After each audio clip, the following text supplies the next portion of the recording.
हमारे देश का एक लिखित संविधान होता है जो उसके मार्गदर्शक आदर्शों और शासन प्रणालियों के लिए सारांश प्रस्तुत करता है। हमारे देश के लिए यह भारत का संविधान है जो हमारी भूमि की नींव बनाता है। इसके अतिरिक्त यह न केवल देश की विविधता और विविध संस्कृतियों को मजबूती से जोड़ता है, बल्कि यह कई सारी एजेंसियों के बीच एक कुशल संतुलन बनाए रखते हुए नागरिकों के अधिकार और स्वतंत्रता को मजबूत और संरक्षित भी करता है। स्थापित मान्यताएं अधिकारियों द्वारा सत्ता के दुरुपयोग को रोकती है और एक शासी निकाय के हाथों में सत्ता के संकेंद्रण को प्रतिबंधित करती है। नियमों का सेट उन मानकों को दर्शाता है जिन्हें भारतीय अपनी सरकार के लिए मानते हैं। इनमें सरकार का वह स्वरूप शामिल है जिसे देश में होना चाहिए और वे आदर्श जिन्हें इसे बनाए रखना चाहिए। भारतीय संविधान को अपनाने के उपलक्ष्य में 26 नवंबर को राष्ट्रीय संविधान दिवस या संविधान दिवस या राष्ट्रीय कानून दिवस के रूप में मनाया जाता है। 26 नवंबर 1949 को भारतीय संविधान की पुष्टि की गई और 26 नवंबर 1950 को यह लागू हुआ। आइए दोस्तों, आपको बताते हैं भारतीय संविधान के बारे में कुछ रोचक तथ्यों के बारे में। तो चलिए दोस्तों, शुरू करते हैं। नंबर 1, विचार से कार्य तक। भारतीय संविधान सभा की मांग करने वाले पहले व्यक्ति 1934 में भारतीय क्रांतिकारी और कट्टरपंथी कार्यकर्ता एमएन रॉय थे। एक साल बाद भारत के लिए संवैधानिक सुधारों पर श्वेत पत्र के रूप में जाने वाले ब्रिटिश प्रस्ताव को खारिज करने वाले प्रस्ताव में भारतीय राष्ट्रीय कांग्रेस ने इसे आधिकारिक मांग बना दिया। इस प्रस्ताव को बाद में भारत सरकार अधिनियम 1935 के रूप में अधिनियमित किया गया। नंबर 2, हस्तलिखित संविधान। भारतीय संविधान ना तो लिखा गया है और ना ही छापा है। हिंदी और अंग्रेजी दोनों संस्करणों को प्रेम बिहारी नारायण रायजादा ने हाथ से इटैलिक शैली में लिखा है। इन्होंने इसे देहरादून में खुद ही प्रकाशित भी किया है। नंबर 3, संविधान का चित्रण। हस्तलिखित भारतीय संविधान के प्रत्येक पृष्ठ पर प्रस्तावना पृष्ठ को शांति निकेतन के चित्रकारों द्वारा अलंकृत किया गया है, जिनमें बेहर राम मनोहर सिन्हा और नंदलाल बोस शामिल है। नंबर 4, इसे बनाने में लगा कितना समय। सटीक रूप से कहा जाए तो भारतीय संविधान के अंतिम प्रारूप को तैयार करने में 2 वर्ष 11 महीने और 18 दिन लगे, जिसे लागू करने में कुल 6.4 बिलियन रुपए का खर्च आया। नंबर 5, पहले मसौदे में 2000 से अधिक संशोधन। मूल मसौदे में कुल 2475 संशोधन किए गए। संविधान सभा के 284 सदस्यों ने संविधान को स्वीकार किया और इस पर हस्ताक्षर किए। 24 जनवरी 1950 को संविधान सभा की अंतिम बैठक के समय संविधान में 395 अनुच्छेद, 8 अनुसूचियां और 22 भाग शामिल हैं। वर्तमान में 470 अनुच्छेद हैं, जो 25 भाग, 12 अनुसूचियां और 5 परिशिष्टों में विभाजित हैं।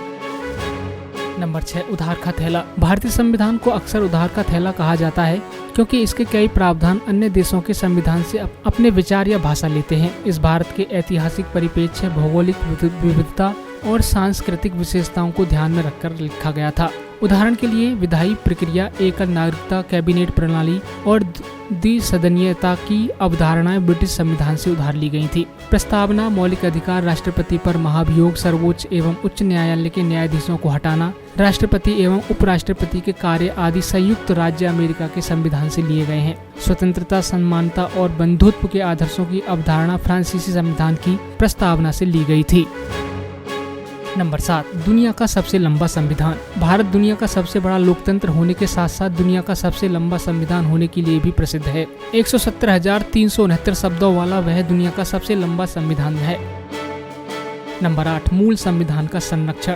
भारतीय संसद के पुस्तकालय में अद्वितीय हीलियम भरे बक्से हैं, जिनमें भारतीय संविधान की मूल प्रतियां स्याही के ऑक्सीकरण को रोकने के लिए सुरक्षित रखी गई हैं। नंबर 9, भारत अधिराज्य से भारत गणराज्य तक। 1935 में भारत सरकार अधिनियम को भारतीय संविधान द्वारा प्रतिस्थापित किया गया। 1935 का भारत सरकार अधिनियम भारतीय संविधान की आधारशिला है। जब संविधान ने देश के प्राथमिक कानून के रूप में भारत सरकार अधिनियम की जगह ले ली तो भारत गणराज्य बन गया। नंबर 10, राष्ट्रीय प्रतीक का परिचय। 26 जनवरी 1950 को अशोक का सिंह चिन्ह देश का राष्ट्रीय प्रतीक बन गया। 4 एशियाई शक्ति, साहस, गर्व और आत्मविश्वास के प्रतीक हैं। नंबर 11, भारतीय संविधान के जनक। भारतीय संविधान के मुख्य वास्तुकार डॉक्टर भीमराव रामजी अम्बेडकर थे, जिन्हें भारतीय संविधान का जनक माना जाता है। उन्होंने ही लगभग 60 अन्य देशों के कानून पर शोध करने के बाद भारतीय संविधान का मसौदा तैयार किया था। नंबर 12, महिलाओं को वोट देने का अधिकार। भारतीय संविधान को लागू होने तक ही भारतीय महिलाओं को वोट देने का पूरा अधिकार प्राप्त था। 1949 में संविधान द्वारा भारत में महिलाओं के लिए पूर्ण मताधिकार की शुरुआत की गई थी। नंबर 13, भारतीय संविधान की प्रस्तावना की शुरुआत। जवाहरलाल नेहरू ने उद्देश्य प्रस्ताव पेश किया जो बाद में संविधान की प्रस्तावना में बदल गया। आपातकाल के दौरान 1976 में 42वें संशोधन के तहत प्रस्तावना में समाजवादी और धर्मनिरपेक्ष शब्द जोड़े गए। इसने संविधान के मूल सिद्धांतों को रेखांकित किया। नंबर 14, भारतीय संविधान पर सबसे पहले देश के पहले राष्ट्रपति राजेंद्र प्रसाद ने हस्ताक्षर किए थे। अंतिम हस्ताक्षर फिरोज गांधी के थे, जो उस समय संविधान सभा के अध्यक्ष थे। नंबर 15, भारतीय संविधान का हृदय और आत्मा। डॉक्टर भीमराव अंबेडकर ने भारतीय संविधान के अनुच्छेद 32 को इस दस्तावेज का हृदय और आत्मा कहा है। यह किसी भी नागरिक को किसी भी मौलिक अधिकार का उल्लंघन होने की उपस्थिति में बरकरार रखने के लिए सर्वोच्च न्यायालय में शिकायत दर्ज करने का अधिकार देता है। संवैधानिक उपचार का अधिकार इसका दूसरा नाम है। नंबर 16, मिनी संविधान। इंदिरा गांधी के नेतृत्व में भारतीय राष्ट्रीय कांग्रेस ने 42वां संशोधन अधिनियम 1976 पारित किया, जो भारतीय संविधान में सबसे महत्वपूर्ण संशोधन में से एक है। इस कानून को मिनी संविधान के रूप में भी जाना जाता है क्योंकि इसने भारतीय संविधान में कई संशोधन किए हैं। इस सर्वोच्च न्यायालय और उच्च न्यायालयों के अधिकारों को कम करने की मांग करने वाली धाराएं शामिल की गयी। नागरिकों के मौलिक कर्तव्यों को रेखांकित किया गया और प्रस्तावना में समाजवादी, धर्मनिरपेक्ष और अखंडता जैसे शब्द जोड़े गए। नंबर 17, भारतीय संविधान का मैग्ना कार्टा।